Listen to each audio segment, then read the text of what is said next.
as coisas deste mundo, aquilo que está reservado para nós, aquilo que Deus preparou para aqueles que o amam. Você está entendendo? A igreja é chamada para estar na presença do Eterno, para desfrutar de um relacionamento eterno. A igreja vai desfrutar, irmão, de privilégios que você não consegue imaginar, mas já está pronto, já está preparado. Você terá uma eternidade de glória depois daqui, na Massúria. O que é que eu preciso entender aqui, pastor? Primeira coisa, eu preciso entender o que o apóstolo Pedro disse em uma de suas epístolas, no capítulo 5 de 1 Pedro, versículo 9. O apóstolo Pedro nos aconselha a permanecermos firmes na fé, a resistirmos às pressões, às tribulações, as tempestades, firmado na fé e na esperança de um dia estarmos com Ele. Aleluia. O apóstolo também diz para nós, irmãos, todos os irmãos, todos aqueles que Deus tem chamado, estão padecendo as mesmas aflições nos quatro cantos desta terra. Em outras palavras, ele está dizendo: todos aqueles que estão em Cristo estão padecendo perseguições de uma forma ou de outra. Então não sou eu que tenho um problema, irmãos. Meus irmãos têm. Então não sou eu que estou sem dinheiro. Meus irmãos também estão, muitos deles sem dinheiro. Não sou eu que tenho enfermidade, irmão. A maioria dos irmãos estão enfermos. Aleluia! Padecendo lutas, pelejas. Deus. Por amor. Aleluia, Jesus. A Cristo, porque crer que melhor é estar com Jesus. Eu vou te explicar outra coisa, irmão. Ninguém que está nesta terra está livre da enfermidade. Enquanto você tiver um corpo físico, você não está livre de enfermidade. Enquanto você habitar neste tabernáculo, neste corpo, ninguém está livre de enfermidade. Ninguém, irmão. Outra coisa, irmão, você precisa entender isso.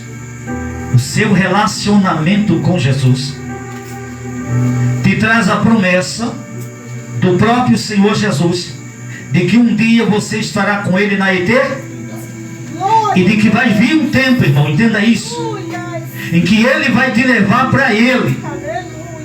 E esse teu corpo não vai entrar lá, porque se você estiver vivo no momento que isso acontecer, você será transformado e receberá de Deus um corpo glorioso, para que você possa habitar eternamente com Deus. Glória, glória a Deus. O que isso quer dizer, irmão?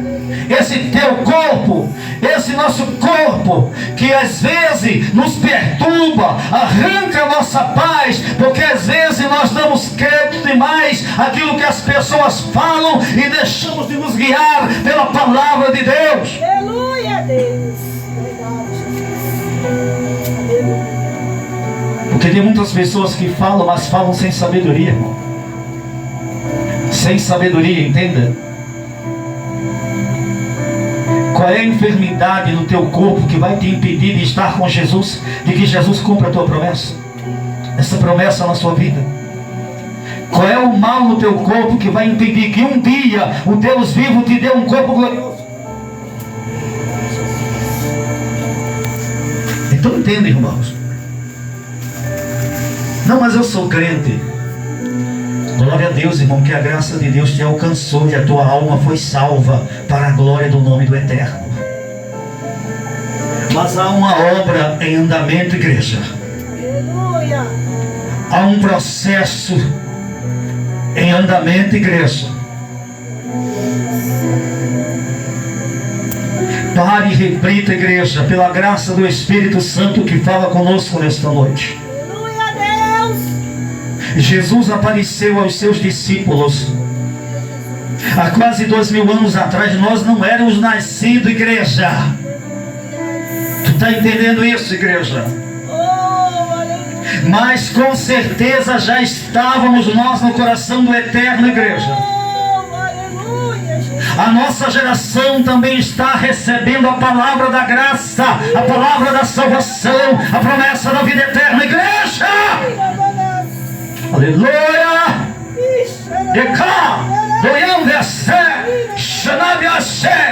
Pode sofrer aqui, pode ter aflição aqui, pode ser oprimido aqui, mas vai vir a hora que todo sofrimento será lançado por terra e a glória será eterna. Aleluia. Observe bem Jesus. Ele foi preso injustamente. Ele foi traído por aqueles que estavam perto dele, por Judas. Ele foi entregue na mão dos seus inimigos, por aquele que ele cuidava, por um Judas.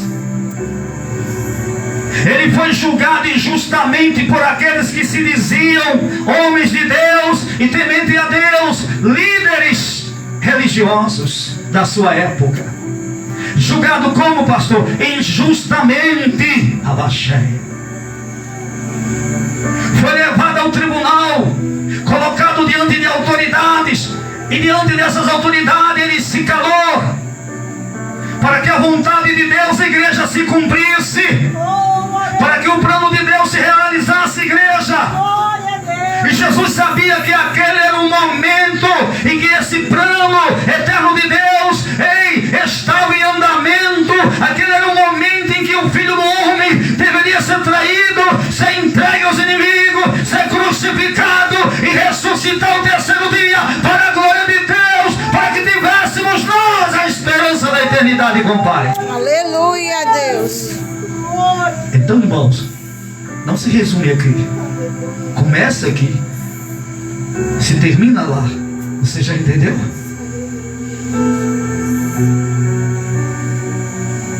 Do que adianta ter ouro e prata e não ter a presença do Espírito? Do que adianta ter ouro e prata e não ter o selo do Espírito Santo? Do que adianta ter ouro e prata e não pertencer a Deus? Do que adianta ter ouro e prata e não ter o seu nome escrito no livro da vida? Decanto na vasséia. Você não tem ouro, você não tem prata, mas tem um nome escrito no livro da vida. E o Senhor Jesus disse: alegrai-vos por isso, pelo vosso nome está escrito no livro da vida. Porque todos aqueles que estão com seus nomes no livro da vida pertencem ao Deus vivo e vão desfrutar da promessa eterna. Você está entendendo, igreja? Isso é um texto importante, porque Jesus aparece depois de ressuscitado.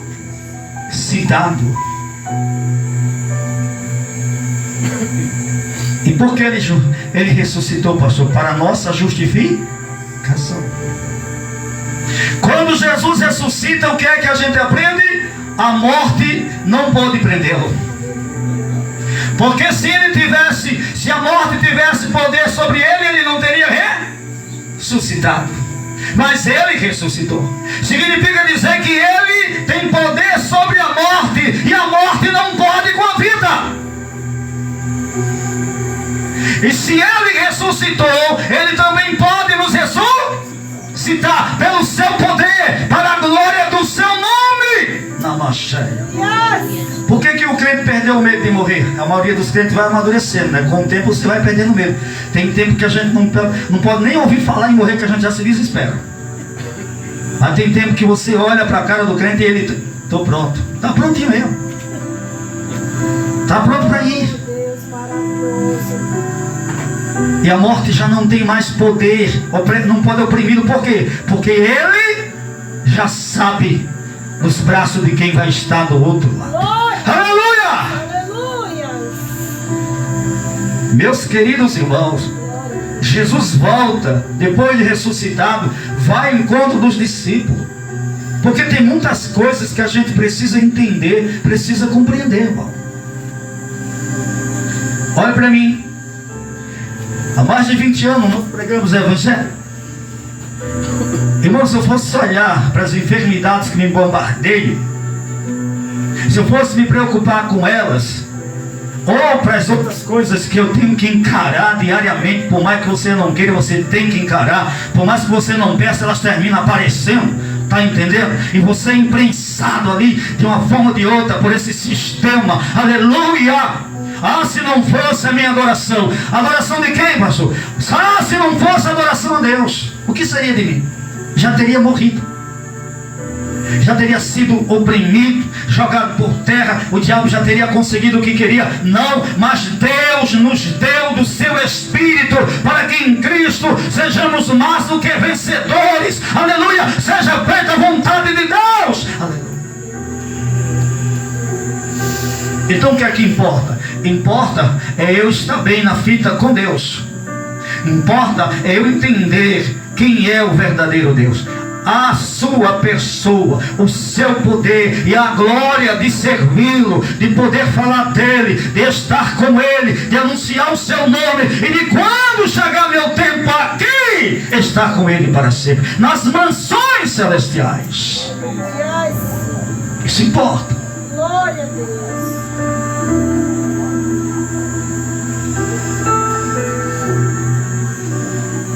Por que nós estamos aqui? Por causa da graça. Nós estamos aqui por causa de quê? Da graça e misericórdia de Deus.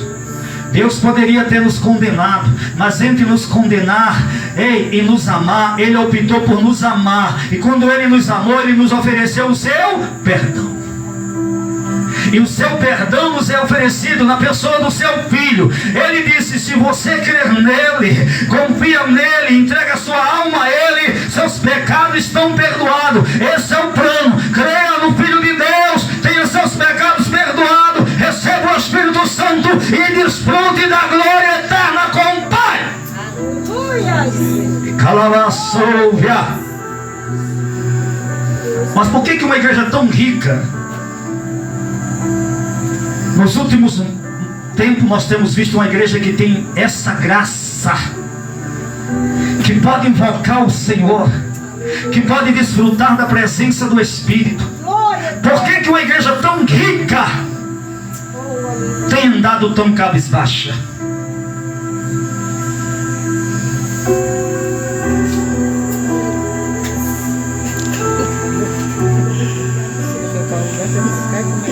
Eu cheguei no supermercado há muitos anos, quando eu tive que... Quando apareceu o diagnóstico de diabetes, aí foi uma batalha terrível, fiquei quase cego. Cheguei no supermercado uma vez, encontrei uma irmã. Tem irmã que é uma graça. Comprar lá um biscoitinho daquele, né? Propício para comer, tem fibra, sei o que, uma de coisa lá, e caro. Vamos para lá. Andei, passei pelo lado da irmã Belboa, quando a irmã me viu, disse: ai, pastor! Olhei para ela assim: eu, pastor Marco, meu Deus, olha o que a diabetes fez com ele. Como está magro. Eu olhei para ela assim: glória a Deus, irmã. Deus pode todas as coisas. Tem que amar aquela irmã para não dizer para ela algumas besteiras, né, irmã? Tem que amar a irmã, suportar a irmã, né?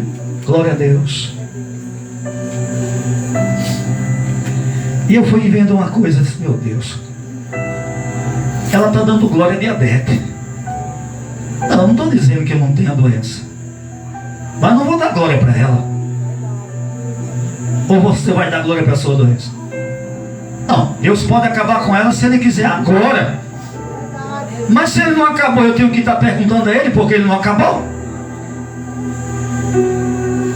Ah, mas o senhor é enfermo e ora. Pergunta para Deus, porque eu tenho que orar, Ele que manda.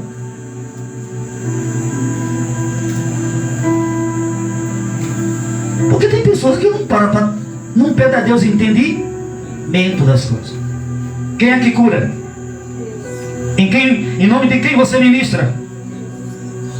Quem é que Deus atende? É o teu nome ou o nome de Jesus? Ah, pois é, não importa se você está enfermo com doença A, doença B, importa que Jesus já veio, já ofereceu sua vida por nós, derramou seu sangue, concluiu a obra lá na cruz, a obra salvífica, e nos deu vida eterna, aleluia, e nos ordenou aí e ministrar em seu nome. Aleluia. Aleluia. Então você entendeu isso? Não importa o seu estado, importa se Deus quer te usar. Porque às vezes o que é que Deus faz? Estava num culto lá em Pedro Velho algum tempo atrás, culto de cura e libertação, e tem algumas pessoas que põem na cabeça que tem que orar por ela é o pastor, não aceita nem o obreiro, não tem que ser o pastor. Não, meu irmão, quem vai curar é o Espírito Santo. A oração é ministrada em nome de Jesus, você tem que tomar posse. Aleluia. Glória. Aí levaram a irmã, estava com o câncer de útero, de cabachaia, e eu nem sabia. Aí chegou a mulher e disse: fulano de tal está indo embora. Por quê? Está cheia de dor, não está aguentando. No culto já estava no momento da oração. Já estava com a mão na cabeça de uma pessoa orando. Aí parei para ouvir a irmã, disse: traz a irmã para cá, vamos orar por ela. Aí eu fui buscar a irmã, orei, repreendi o mal, continuei orando. Aí daqui a pouco a irmã já ia embora de novo, porque a dor continuava do mesmo jeito, ou estava mais pior ainda. Mesmo depois de ser orado, o mal continua. A irmã ia embora de fininho, cheia de dor, porque tem irmã que a pessoa procura. Curou, minha irmã? Está curado? Passou a dor? Passou nada. Está sentindo, mas não quer dizer para a pessoa que está sentindo. Mas você tem que entender uma coisa: Jesus pode te curar agora, ou pode te curar depois. Se ele quiser curar agora, ele cura. Se ele não quiser, ele cura depois. Se ele não quiser, aí você vai ter que esperar a boa vontade dele. Aleluia! Porque às vezes a sua enfermidade tem propósito no plano de quem? De Deus. E se tiver propósito, você vai pedir como Paulo pediu, mas Deus não vai tirar, mas vai te usar na tua fraqueza. Rabash, tu está entendendo? Trouxe, deixa eu dar meu testemunho. A minha esposa, a outra obreira lá, missionária, pegou a mulher e disse: vem cá, mulher, vamos orar por você. Levaram a mulher lá para o banheiro, levaram um vaso de azeite, aí foram lá, ungiram lá, né, e oraram dentro do banheiro. Ela disse que no momento que ela estava orando, sentiu o fogo descer do céu, envolvendo a mulher. Resultado, Deus a curou naquela noite. Através de quem? Das obreiras, da oração das obreiras dentro do banheiro. Na mesma noite que ela recebeu a oração do pastor. Para quem é a glória? Deus, irmão. Você está entendendo? Você está compreendendo essas coisas? Então, minha irmã, tem pessoas que querem atingir você, e se você não tiver esse entendimento, você aceita e se vê diminuída, e começa a questionar por que Deus não te cura. Por que Ele não te cura? Ele já te curou. A palavra vai se cumprir no seu devido tempo. Quando você receber o seu corpo novinho, sem pecado nenhum, sem enfermidade nenhuma, você vai entender isso. Que a palavra de Deus não vem em vão e não volta vazia. Mas se Ele quer te usar como você está, abra lugar, ore, obedeça a Deus, faça para Deus, ministre em nome de Jesus e deixa Deus fazer. E quem quiser falar, que fale. Vai pelado. Você entendeu? Eu disse: eu estou todo bombardeado, estou aqui precisando dos cuidados. O que não faltava era a pessoa na porta pedindo o quê? Oração. Aí tu vai dizer: mas por que Deus manda? Você pode perguntar, Deus pode responder se ele quiser responder. Acontece é que não importa o teu estado, entendeu isso? Porque o poder não é meu e nem é seu, é dele. E se ele não curar, nada acontece. E se ele não fizer, nada acontece. Mas ele quer que você abra a boca e ministre que Jesus é Senhor e Todo-Poderoso para fazer. Mas pastor, você está orando, outros estão sendo abençoados, recebendo um milagre, e ele não faz em você. Meu irmão, não questiona Deus, a vontade de Deus é soberana.